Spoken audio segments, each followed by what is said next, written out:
Hello, today is Saturday, September the 28th, 1996. My name's Earl Chess. I'm an alcoholic. I invite you to listen to the 13th Shenandoah Valley Roundup in Harrisonburg, Virginia. I thank you and I hope you like this tape. Grant me the serenity to accept the things I cannot change, the courage to change the things I can, and the wisdom to know the difference. Amen. You know, I had to sober up to find out that I needed glasses. The preamble of Alcoholics Anonymous. Alcoholics Anonymous is a fellowship of men and women who share their experience, strength, and hope with each other that they may solve their common problem and help others to recover from alcoholism. The only requirement for membership is a desire to stop drinking. There are no dues or fees for AA membership. We are self-supporting through our own contributions. AA is not allied with any sect, denomination, politics, organization, or institution. Does not wish to engage in any controversy. Neither endorses nor opposes any causes. Our primary purpose is to stay sober and help other alcoholics to achieve sobriety. I've asked a friend of mine that I met through service work in AA if he would read how it works. Preston? Good evening, everybody. My name is Preston, and I am an alcoholic. How it works. Rarely have we seen a person fail who has thoroughly followed our path. Those who do not recover are people who cannot or will not completely give themselves to this simple program.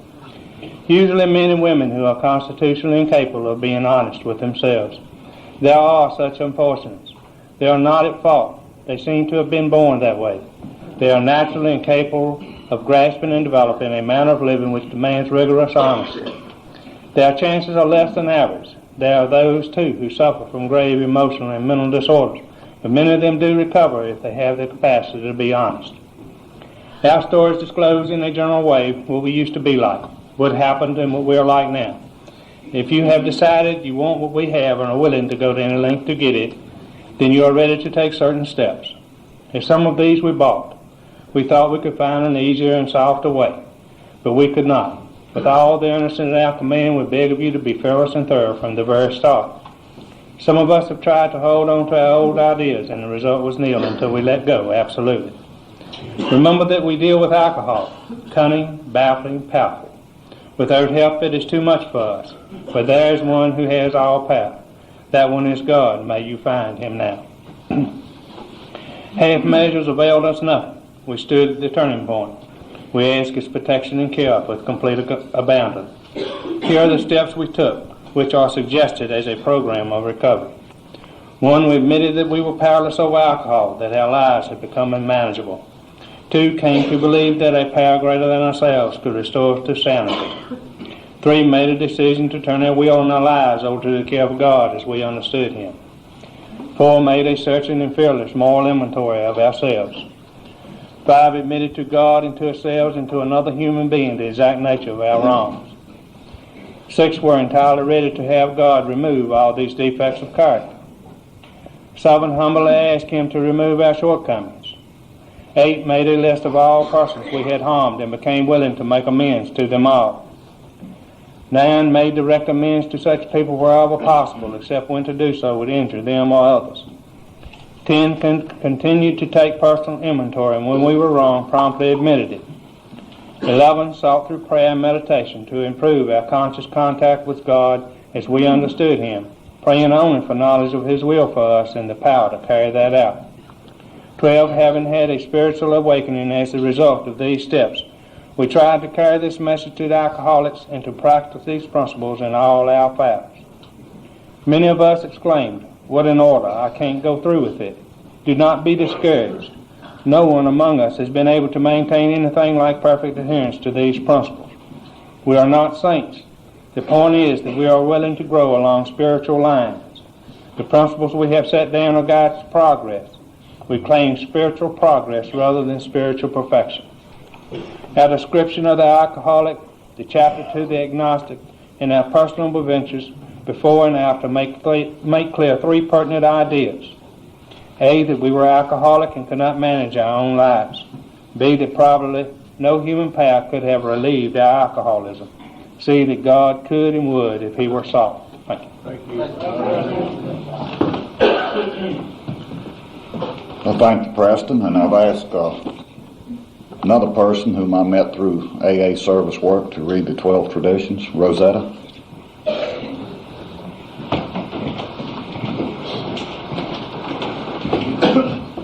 Good evening, everyone. I'm Rosetta, and I'm an alcoholic. Yeah, Preston just read how it works, and I was just told this is why it works. The 12 traditions. 1, our common welfare should come first. Personal recovery depends upon AA unity. 2, for our group purpose, there is but one ultimate authority, a loving God, as he may express himself in our group conscience. Our leaders are but trusted servants. They do not govern. 3, the only requirement for AA membership is a desire to stop drinking. 4, each group should be autonomous except in matters affecting other groups or AA as a whole. 5, each group has but one primary purpose, to carry its message to the alcoholic who still suffers. 6, an AA group ought never endorse, finance, or lend the AA name to any related facility or outside enterprise. Those problems of money, property, and prestige divert us from our primary purpose. 7, every AA group ought to be fully self-supporting, declining outside contributions. 8, Alcoholics Anonymous should remain forever non-professional, but our service centers may employ special workers.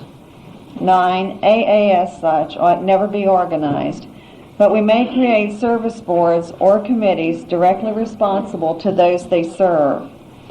10, Alcoholics Anonymous has no opinion on outside issues. Hence, the AA name ought never be drawn into public controversy. 11, our public relations policy is based on attraction rather than promotion. We need always maintain personal anonymity at the level of press, radio, and films. And 12, anonymity is the spiritual foundation of all our traditions, ever reminding us to place principles before personalities. And the footnote reads, I am responsible when anyone, anywhere, reaches out for help. I want the hand of AA always to be there, and for that, I am responsible.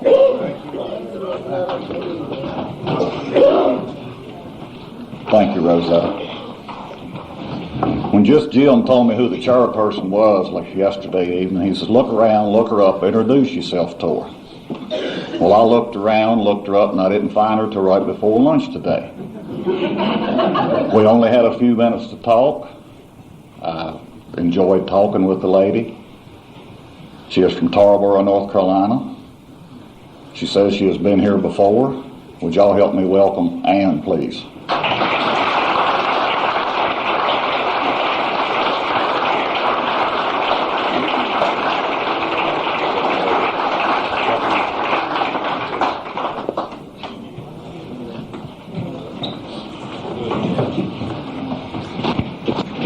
I'm Ann Knuckles, and I'm a grateful recovering alcoholic. When Mary Ann called me and asked me if I would come up and speak, I said apologetically, I said, well, there's only one problem. I can't get off work until 4 o'clock on Friday, and that means I couldn't speak until probably Saturday. Little did I know she had this spot picked out for me. And this spot is always, to me, an awesome responsibility. My sobriety date is May the 23rd, 1956.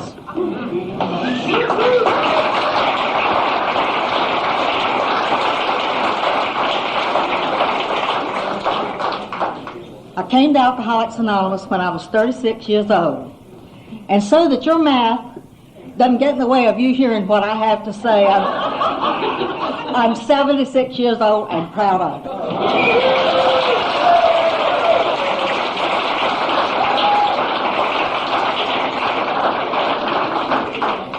I kiddingly say that alcohol preserved me and God was good to me.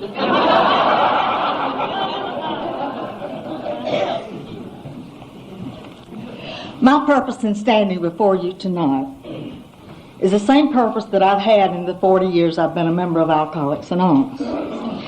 And that is especially to carry the message to the sick, suffering alcoholic female out there today.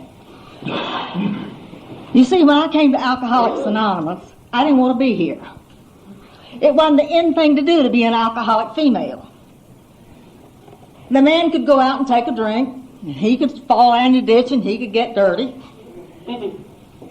He'd go home and take a shower and put on a white shirt and tie and be somebody. But you let the gal do that. She was the scum of the earth. She was terrible. Nobody wanted to have anything to do with her. So, I found myself in that position in Baltimore, Maryland in 1956. My husband planted the seed of Alcoholics Anonymous for me early part of that year when he handed me an article in the Reader's Digest on alcoholism and AA. And he said to me, there's an article you need to read in this magazine. I said, what's it about? And he told me. And I very quickly told him I didn't want to have anything to do with that I was no alcoholic.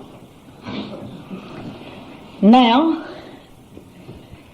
we had had a terrible time in our marriage in the last few years. You see, I was 32 years old before I ever drank alcoholically. And I drank alcohol for 4.5 years.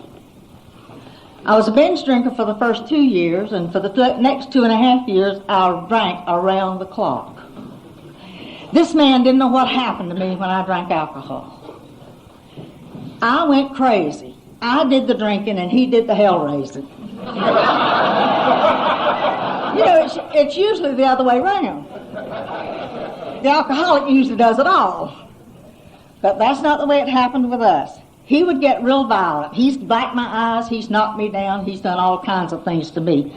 Once in Baltimore when I got drunk and he got mad at me, he was riding down the Beltway and opened the door of the car and shoved me out on the concrete. And I don't remember how I got home. Another time, he took a cigar. I had a round spot on my face for a long time, and I didn't know where it came from. And after I'd been sober a while, he finally got the courage to tell me that he had gotten so angry with me that he had literally buried that cigar in my cheek. So that's why I say he did the hell raising and I did the drinking. If he had left me in that bed at home, I never went out to do my drinking. If he had left me in that bed at home, I would not be standing here alive today to tell you about it. I'd be dead. So, the day that he planted this seed of Alcoholics Anonymous from that magazine, when he was gone, I didn't want him to know I'd read the book, read the article. When he was gone, I picked up the book and I read it. And since I was no longer a good housekeeper, when he dropped the book, he was so disgusted, the dust flew everywhere. So when I got through reading the article, I put it right back where he had dropped it, so he wouldn't know that I had read the article.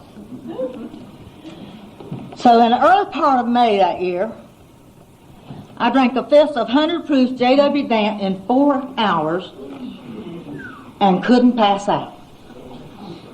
And I was literally scared to death. My crutch had let me down, and I didn't know what to do about it. Now, we had not been in Baltimore too long because we'd been moving all around with my husband's instabilities and my drinking. We'd move from one place to another. I didn't want any neighbors because I didn't want anybody to know how badly I drank. But I didn't let him know it. And I couldn't go to the minister of the church that we had been attending because I taught a Sunday school class under the influence. And I thought that minister knew it. And I was so guilty and so ashamed, I didn't know what to do. The good old doctor that had tried to help me had done everything in the world he knew what to do to help me. I thought wouldn't come to me anymore because I had used him up. So I had no place to go. So what do you do when you have no place to go? The alcoholic calls Alcoholics Anonymous, if they know anything about it. That was the most difficult thing I ever had to do in my life. There had never been anything in my life that I had ever tried to do that I couldn't do until I tried to put the bottle down. And I couldn't understand that. I couldn't understand why I couldn't stop drinking. I had tried.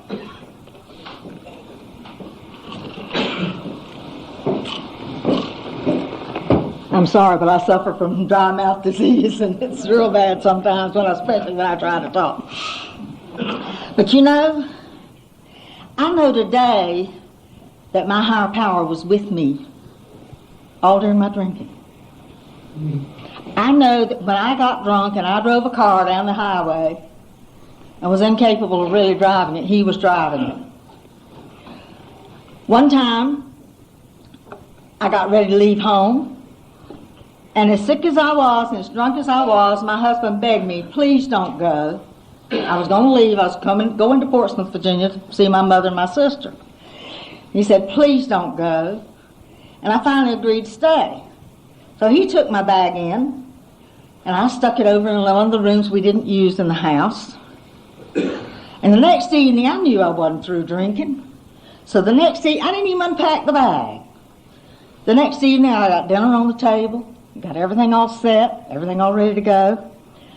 And then I went in to get the keys to take the car, my car, and I was going to leave. And I went in where the keys usually stayed, and the keys were gone. And I was the one who started raising some sand then. Where are my keys? Blah, blah, blah. You know how that goes. He says, you had them last. I said, I didn't, because I knew where they had been, but he didn't want me to go. A few weeks before, I had picked up a carton of Cokes in a store, and the keychain had broken. And when I went to have another key made, I had 2 ignition keys made. So I promptly put my bag in the back seat of this little red Ford, and I got this little red Ford, and I started out. And this was before 95 was built, of course, so we usually went through US 301. And my husband was mad as he could be, and he called the police, and he told them I had stolen his car, and I was drunk, and he wanted me apprehended, and blah, blah, blah, all this kind of stuff. And he says, I think she'll take 301. Well, I was thinking, he thinks I'm going to take 301. I'll fix him. I'll take 17. And you know something? They may have looked for me. I don't know whether they did or not at that time. But I got down to the bridge just before you cross the Potomac River Bridge and said, last chance for liquor. And I bought myself a 5th of J.W. Dent and put it in the seat beside me, and I don't smoke. I didn't have a chaser. And I put it in the seat beside me, and I promptly took off to go on my merry way to Portsmouth. And I'd open that bottle, and I'd take a drink, and I'd keep driving. And before I ever got to Portsmouth, I don't even know how I got there. That was one time my higher power was driving my car. Do you know something? If they were as bad today as they are today about drunk driving, they'd have put me under the jail if they'd have found me. But I got to Portsmouth, and I couldn't get out of the car. Mind you, I was behind the wheel, but when I opened the car, the bottles rolled out, and I couldn't get out. Now that's how stupid you can be from alcohol. Well, my husband had to buy 4 new tires to put on that little car before I could drive it back to Baltimore, and yet I didn't have a flat tire before I got there.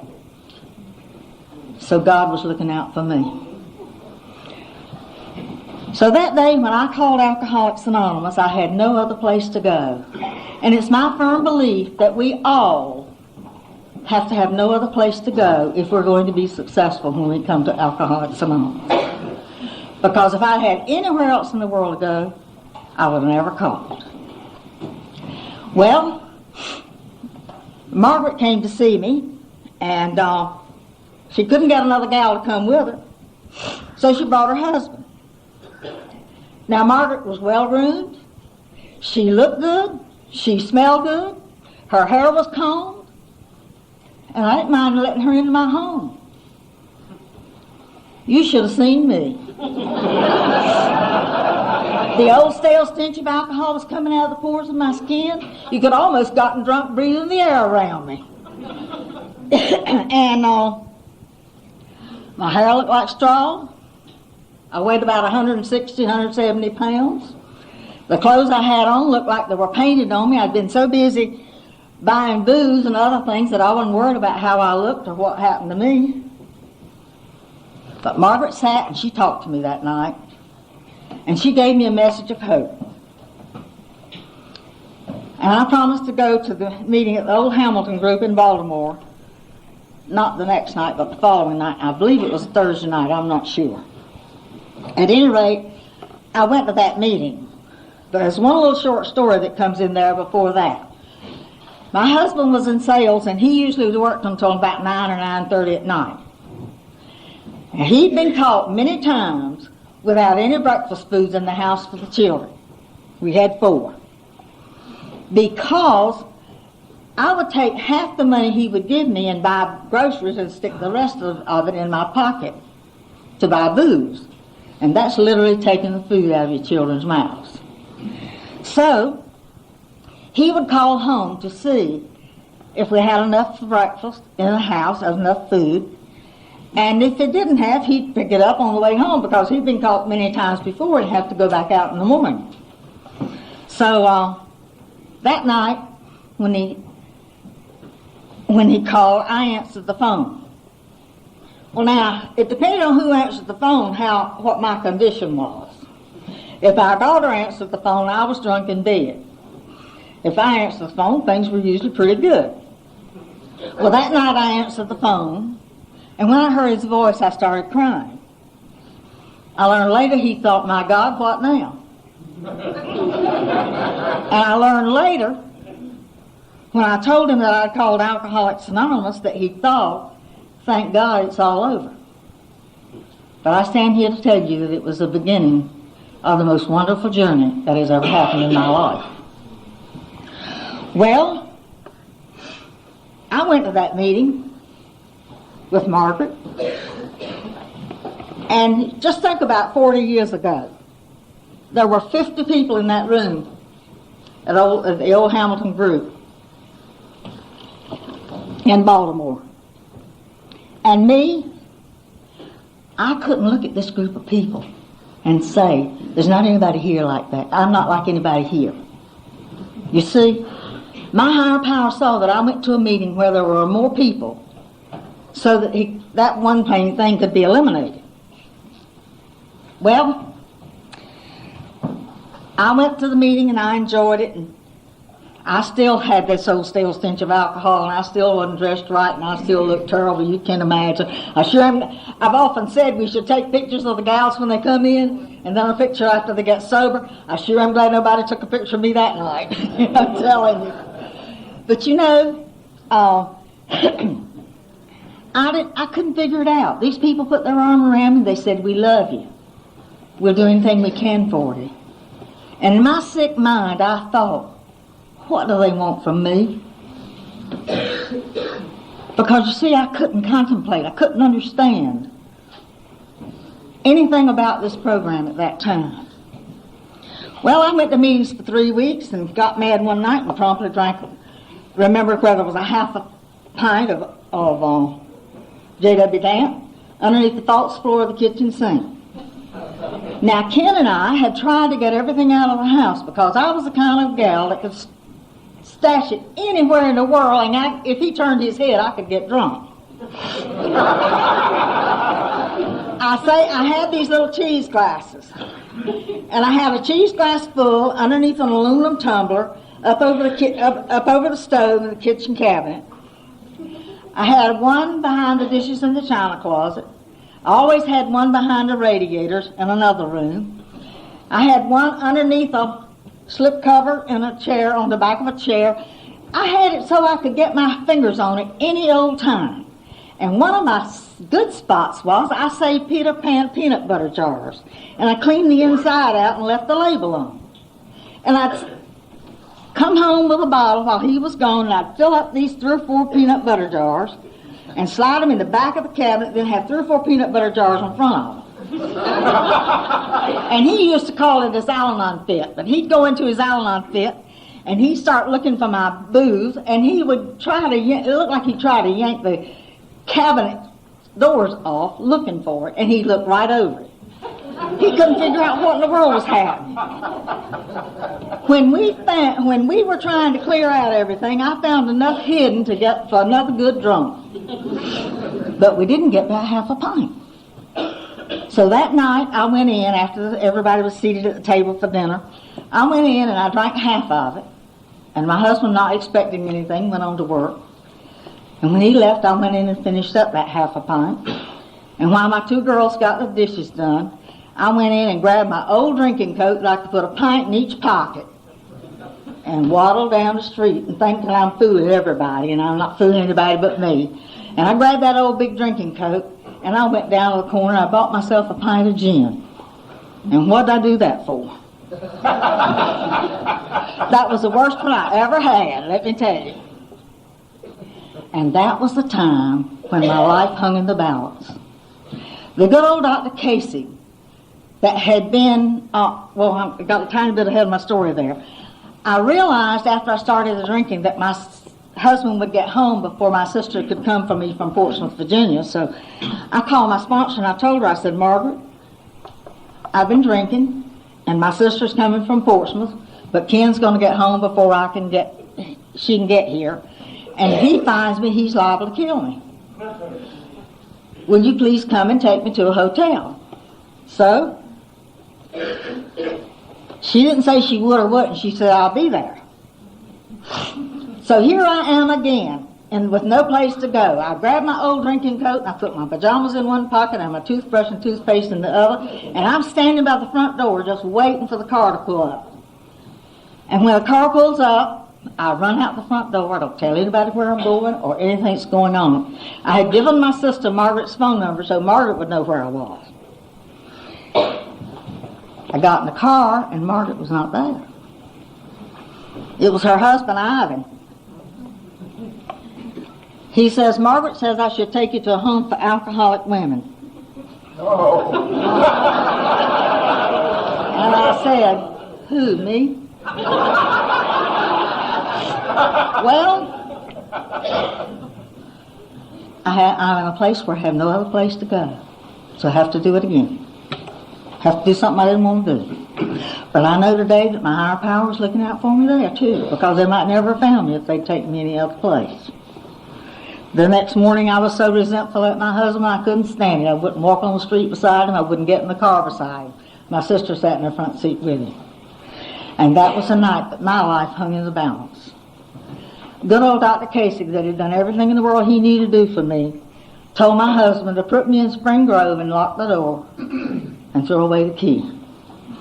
Now that's comparable to Williamsburg and your mental institution here in the western part of the state. My sister said, let me take her home with us and let me see what we can do for her. So after quite a bit of dilemma, Ken decided I could go home with my sister and be with my sister and my mother. And they watched every piece of clothing I put in that bag because any other time I packed, it was half full of booze. And they made sure I didn't have any to take with me. And so I went to Portsmouth and left my husband and 4 children in Baltimore. Well, first thing I did once I got straightened around there, I contacted AA. And I went to some meetings. Margaret and Garland picked me up and took me to my first meeting, and Margaret went on her merry way, and Garland went with me to the meeting. And it was in the worst dump I've ever seen in my life. I've never seen anything like it. The steps were so rickety going up the steps, you'd think you were drunk going up there. I wouldn't have been caught dead in a place like that. And I got up there, and there were 7 men. And me.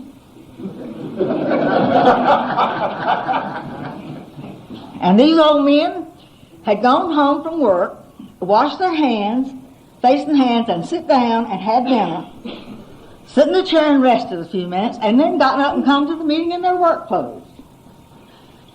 And I looked around and I thought, what's going on? Well, I had no choice. So I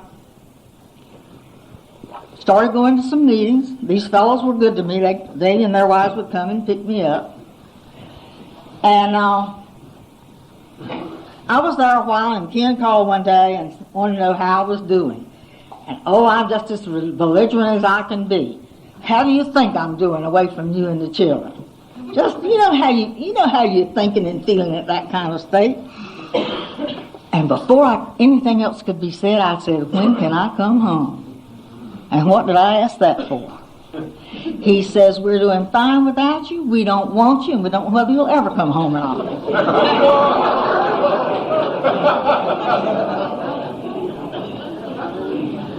So, I banged the receiver down as hard as I could, hoping I'd hurt his ear on the other end. And I went upstairs with full intentions of getting a little bit of money that I had squirreled away and go out and get myself a bottle, and I'd get drunk at him and I'd show him. And that day, my higher power had other ideas for me. I had to move a little book called The Eye Opener. It was written by Robbie Robinson from Alexandria. Hazelden puts it out now, I think. Robbie's dead. And when I picked up that book, it fell open. I had to move it to get to my little suitcase where the little bit of money I had was. I sat down on the edge of the bed and I began to read. And as I read, I began to relax. And then I began to recline on the bed. I read and dozed off to sleep. And I slept about 6 hours. My mother and my sister were gone to work, and the girl that kept my sister's children was there. And my mother walked with a really fast clip walk, and when she walked in the door, she always banged the screen at night when she came in from work. And that's what woke me up. And boy, I bounced out of that bed, because I'd been trying to have dinner ready when they got home. And I heard her ask the girl that was keeping my sister's children, where's Ann? And she said she went upstairs this morning. I haven't seen her since. I don't know what's happened. And I know that my mother thought that she would find me drunk. But I bounded down those stairs in a hurry, and I got busy starting helping get dinner ready. And from that moment on, it's been nothing but up for me. Now, I don't mean there haven't been some rough times, but it's been great. One way or another, my higher power has sustained me in everything that I have ever done. He has given me the ability to live without a drink one day at a time, and most of the time it's been happy. In our big book, it states that lack of power was our dilemma. We had to find a power by which we could live, and it had to be a power greater than ourselves. But where and how were we to find this power? Well, that's exactly what this book is about. Its main object is to enable you to find a power greater than yourself which will solve your problem. That means we have written a book which we believe to be spiritual as well as moral. And it means, of course, that we're going to talk about God. So when I talk about my higher power and when I talk about God, I don't apologize, because that's part of the AA program. This higher power helped me when I couldn't help myself. These 7 men didn't know what to do with me, and their wives didn't want me. And those men told me that they had spilled more on their tie than I ever drank. And I told them they shouldn't be such sloppy drinkers. So,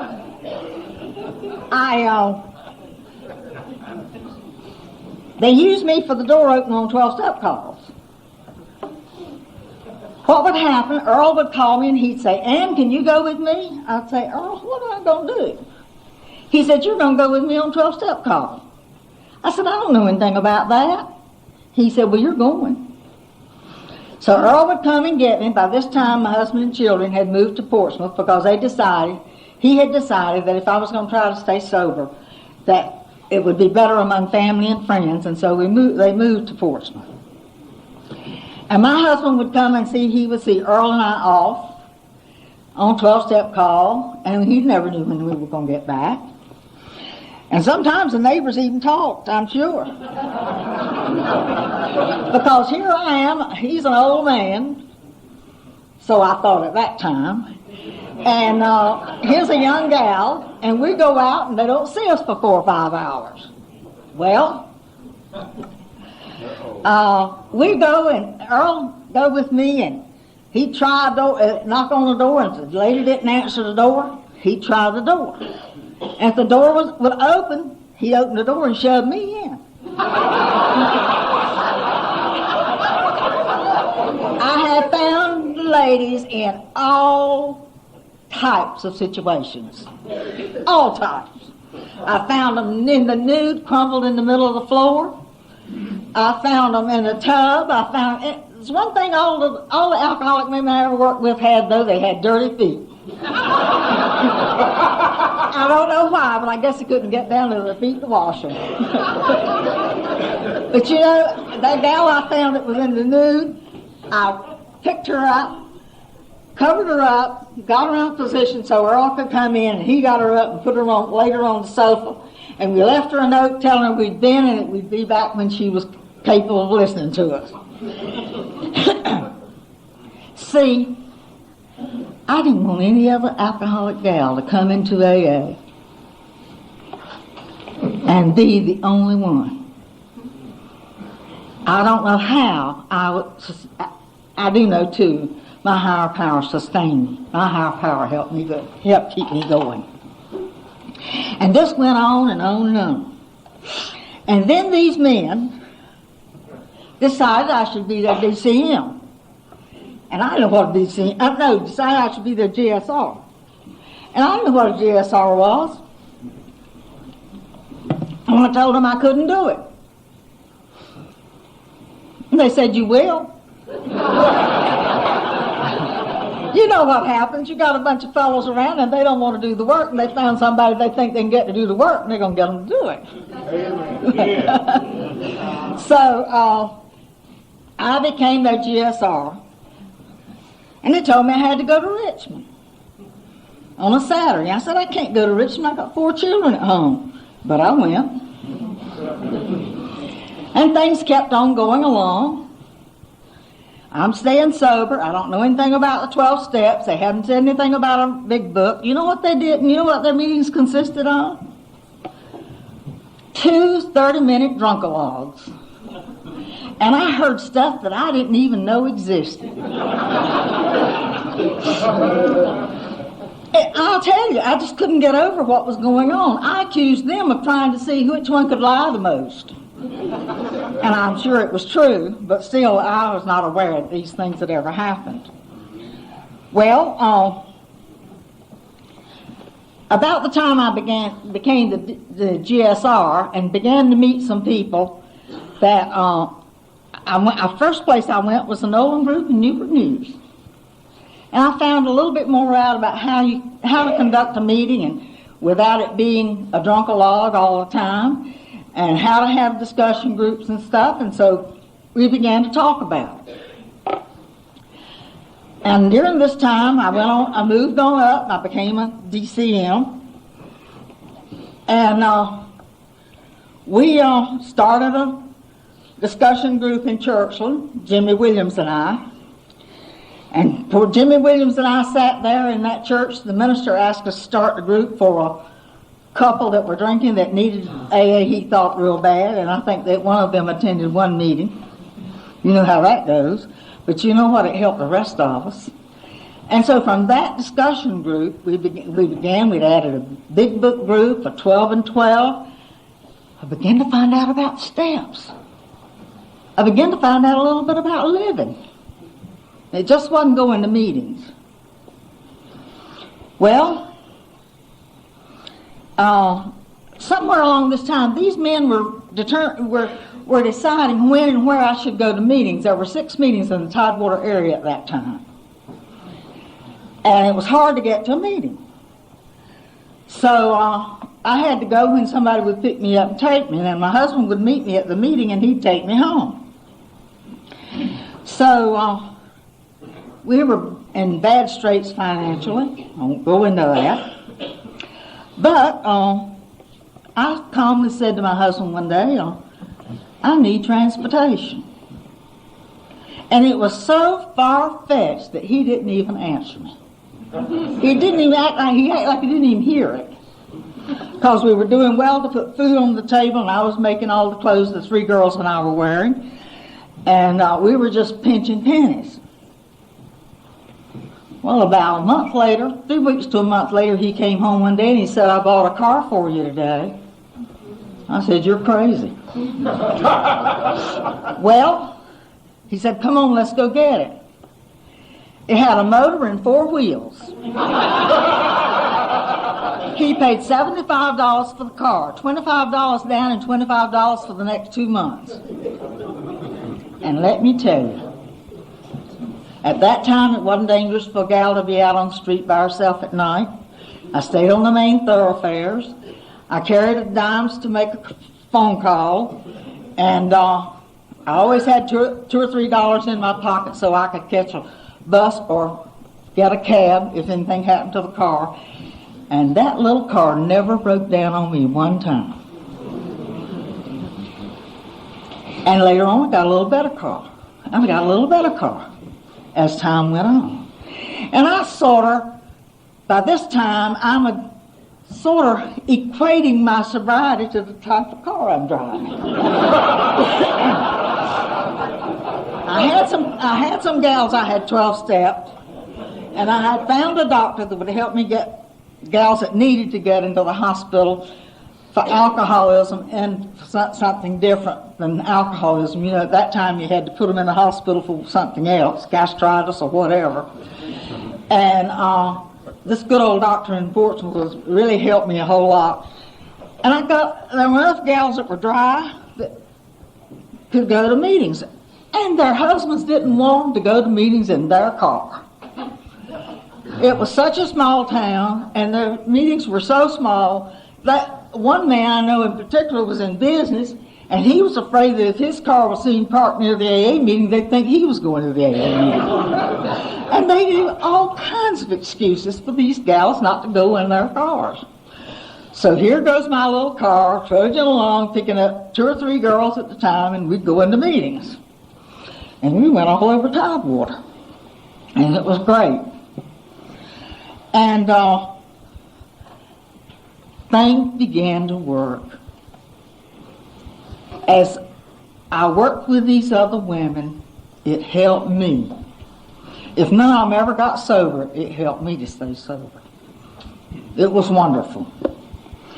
Well, by this time I'm working the steps.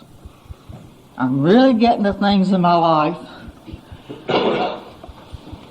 And I'm trying to do the best that I can with what I have to work with. And I'm beginning to be a little bit happy. But this husband of mine is a male chauvinist. And he knew it. He wanted me to do everything he wanted me to do, and he wanted me to govern and rule the children the way he wanted it done, but he wanted me sober and he wanted everything perfect. And I began to pray, God, some of these things he's saying for punishment for these 2 children, the first 2 had gotten married, and we had 2 at home, and this don't seem right. If you tell me what to do, I'll do it. So I began to change things a little bit. Not the way he would tell me to do it, but I would do things the way I looked like it ought to be done.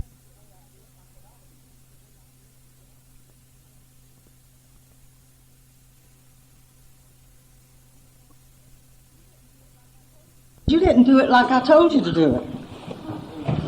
But it turned out all right. So things were a little better. But he was still the controller in our family. He controlled everything I did and everything I said. He never told me I couldn't go to AA. He never told me I couldn't go on a 12-step call, but he tried to tell me everything else in my life. So these two youngsters were getting ready to get out of high school, and I had made up my mind that if something didn't happen, that I was going to leave him. And I'll not know till this day, except that we went to Blackstone, and my husband heard Ruth Mathis talk. I don't know if any of you knew Ruth and Bish or not. But Ruth talked, gave the Al-Anon talk on Sunday morning at Blackstone. And my husband heard it. Now, Al-Anon had been talked about before. But it didn't click. And this time, he heard it. And he understood what Ruth was saying. And I'd been sober 14 years when he went into Al-Anon. And let me tell you, it was one of the most wonderful things that ever happened in my life. I'd like to say at this time that my sobriety came to me in 3 stages. One was when I found out I had a disease of alcoholism, and if I didn't take a drink, I couldn't get drunk and I wouldn't be sick. The second was when I lost the desire for a drink, and that's about the same time that I got on real good speaking terms with my higher power. And the third phase of my sobriety came when my husband found Al-Anon. And I'll tell anybody, anywhere, that if you've got family and friends that don't understand and are willing to do something to help you, you're missing the boat if you don't tell them to go to Al-Anon. Because for 12 years, we walked hand in hand with as good a marriage as could possibly be. Things were great in my life. During this time, as I said, I'd become DCM. And we came to Ashland. Fred Calvert and I rode up to Ashland together for the assembly. And on the way up, he said, "Ann, you're going to leave your name on the board today?" I said, "For what?" He said, "Well, you know you're qualified for delegate." I said, "I don't know." And I didn't, because it hadn't entered my mind. And I know today it happened like it was supposed to. I left my name on and I was elected. I didn't expect it. And I was grateful. It was the icing on the cake for the work that my higher power had given me the privilege of doing, to serve the state of Virginia at the General Service Office for the conferences. It was just wonderful. And then traveling around the state with all these friends and doing all of these things, it was just great. And life was good. And during this time, I'd been sober a while, and I had done one thing that they said not to do in AA, and that was from a woman to sponsor a man. Well, this man had not been told about Alcoholics Anonymous. He had been told about me. A man that worked with him told their boss that he knew a lady that had quit drinking, and maybe she could help him. So at 11 o'clock at night, CW calls me, and he's drunk. And he asked me if I can, he tries to talk, and I said, "I can't help you tonight. I can't help you when you're drinking." So I said, "Call me in the morning." Well, he calls me at 7 o'clock in the morning. Well, he had the key to the store, which I didn't know he had. And I said, "I can't talk right now. I have to get my children off to school, but I'll call you back in a little bit." So I called back as soon as I got the children off to school, and his boss answered the phone, and he says, "I had to send him home. I'm sorry, he was drunk." But he says, "Please go and see what you can do to help him." And I explained to him that I'd do what I could, but I didn't know whether I could do anything or not. Well, I couldn't get a man to go to him because one was working, one was this, one was something else. One man had a little store, so I went by to pick him up to take him to Gilly to see what Gilly could do to help CW. Well, I started trying to turn this man over to the fellows, and he wouldn't turn over. He kept on wanting to go with me to meetings and do this, that, and the other. And then his wife got involved and started going to meetings with us. So I worked with him. And there's a reason for me telling you this story. As a general rule, I don't advise it. Men work with men and women work with women. But this just happened to be a special case. I have been sober over 20 years. And I don't remember exactly how long now. It must have been, well, I'd say 25 years. And one night Kim was supposed to meet us to go with us to a meeting. We were going out to dinner with another couple and go to a meeting. And didn't come home. We didn't have sales calls that night.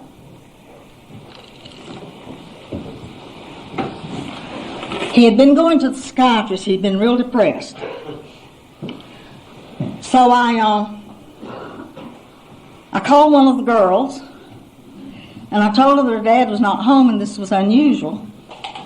And she came on over because she was concerned. And she called the psychiatrist. We couldn't find him. And the psychiatrist told my daughter that he was potential suicidal. And they found him about 3 hours later in the stockroom where he kept his equipment. He had shot himself to death. I was in shock. I can't tell you what happened. It was all like a dream, a bad dream. And this couple, this man that I had 12 stepped, and his wife literally picked me up and carried me for the next 6 months, along with another couple that we had all been friends. The three of couples had been running around together, dancing, having a good time, and all these kinds of things. But they would make me get out of the house. They would make me go to dinner. They would make me do. I was eating, working, and going to meetings. And that was all. And I was only there in body. Nothing was making any sense to me. Well, C.W.'s wife Jenny had often said, I wonder if there's anything we can ever do to help Ann. She's done so much for us. And that was not me. That was my higher power working. And little did they know, and little did I know, that they were going to get the opportunity. It was just something that my higher power knew. You see, I didn't know. Well, I began to come out of that, and I began to get busy again, and I began to work in the AA program as well as my work. And 2 years later, and I'm not crying on anybody's shoulder when I tell you this, I'm just telling you what life can happen. It can happen in AA in sobriety. I was making more money than I should, and I could, and draw Social Security. And I was finishing paying off his bills. And if I made enough money to pay off his bills, I was going to lose Social Security. So I did the only thing possible to do. I had to file bankruptcy.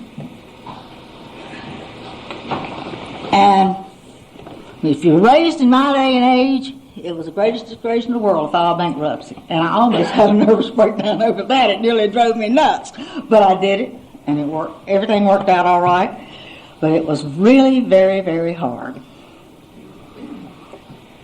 And you know, we say this is a family disease.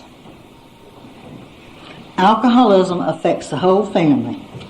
And during the years when I was getting sober, we didn't have any Alateen in our area. And so my older girls didn't have an opportunity to go to Alateen. And Ken had been dead about 8 years when my 4 children turned their back on me and told me they didn't want to have anything to do with me. And then I thought sure I was going to have a nervous breakdown. I've never known to this day. I did everything they asked me to do. I went with them to the psychiatrist collectively. I went with them to the family family psychiatrist individually. Nothing seemed to be resolved. And I kept praying, God, bring them back. God, bring them back. And I'm still trying the best I can with AA. I'm still doing everything I know how to do. And then I began to let it go. I began to leave it alone a little bit. And then I began to pray, God, you know what they need. You take care of them. You take care of them. Now my grandchildren, I've got grandchildren 30 and 35 years old. And from 35 down. And they didn't go along with all of this. They didn't know what was going on. Of course, they weren't affected by the alcoholism. So I'm not blaming anybody because I still don't know for sure. And I let it go. And I'm in the throes of a whole lot of problems, and my car goes bad on me, and I need to do something about an automobile. And I'm working a part-time job by now. I'm not working a full-time job. And I pray to God, God, I need a new car. I need another car. God, I need transportation. Show me what to do. Show me how to do it. And I met a gal that I'd known. I had known this gal 35 years. She worked for the Navy ARC. We had Ken and I had tried to help her get her husband sober 35 years ago. And we had stayed in touch.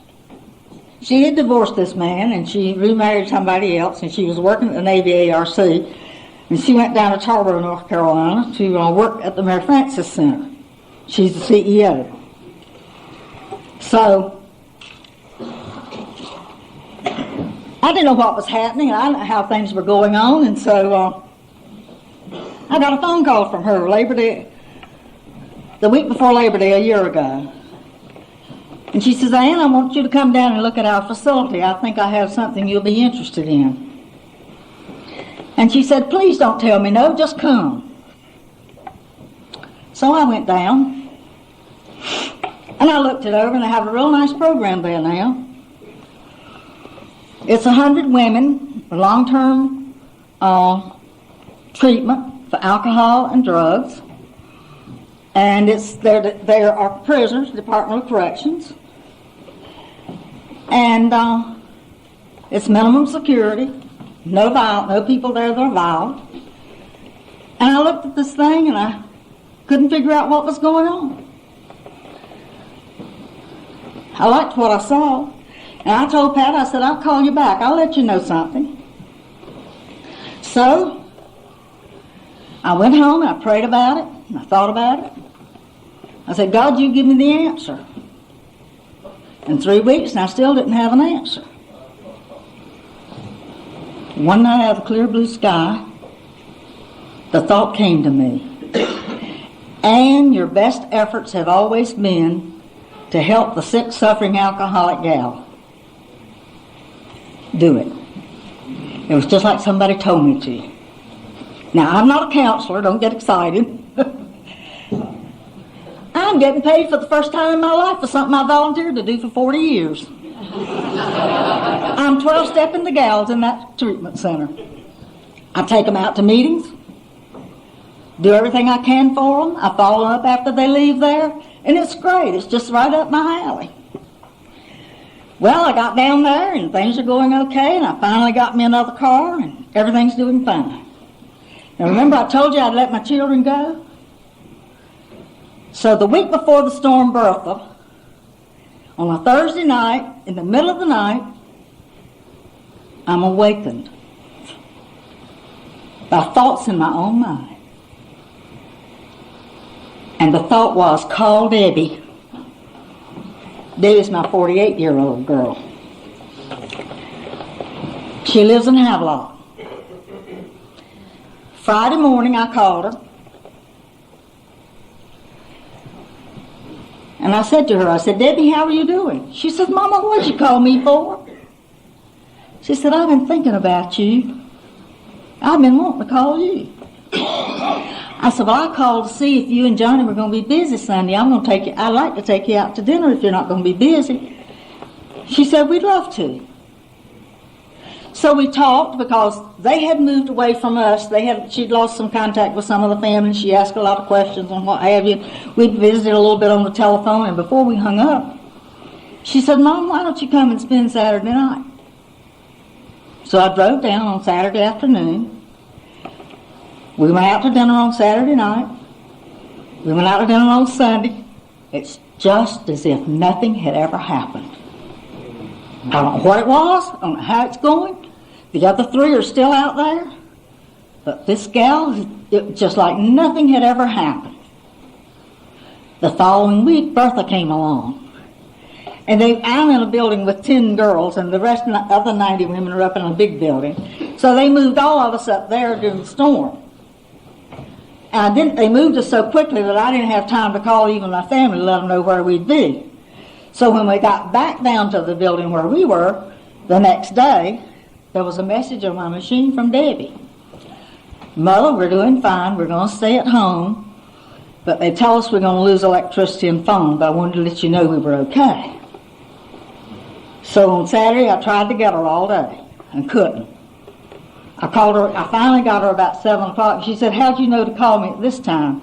I said, "I've been trying to get you all day." She said, "We just haven't had our phone back for about an hour." Just as if nothing's ever happened. I don't understand it, but I'm going to leave that in God's hands. I don't worry about it. Today I know that things will happen in God's time. My higher power answers my prayers, yes, no, and wait a while. And wait a while kills me. I don't know about you, but I just need to know one way or the other, yes or no, And it's terrible, but I've had to learn to be patient. When y'all talked about gratitude yesterday, I'm going to get up here, but I thought, no, you've probably got tired of hearing me tonight, so I just waited. And I want to tell you what I'm grateful for today. First of all, I'm grateful for my sanity. I'm grateful for every experience I've had in sobriety. But most of all, I'm grateful for every drink I ever drank, for every problem it ever caused me, because it brought me here. It's been worth it. I couldn't have lived through the things I've lived through in the last few years if I hadn't had my higher power and AA. I'd have probably been out there where my husband is today. But my higher power sustained me, and AA supported me. And I found out in all of this that I've had one hand in the hand of an alcoholic and the hand in the hand of my higher power. I didn't have a hand to drink with.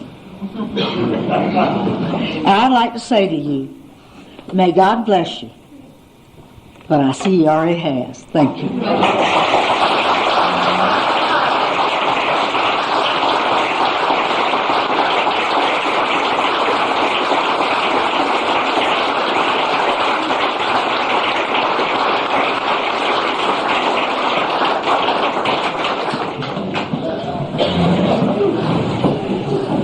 Thank you, Ann, for your story. I got some things out of it I can associate with. I'm sure other people did too. And on behalf of the committee and all the friends here at the Shenandoah Valley Roundup, we'd like to present you with this little token.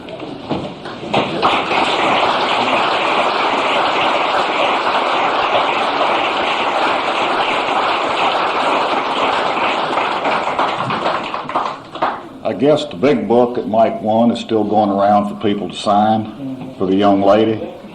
If you don't get a chance to sign it in here, try to sign it outside. Present it to the young lady. It's right there for you. Okay. And thank y'all for a good meeting tonight. And would y'all help me close with the Lord's Prayer? Who art in heaven, hallowed be thy name. Thy kingdom come, thy will be done, on earth as it is in heaven. Give us this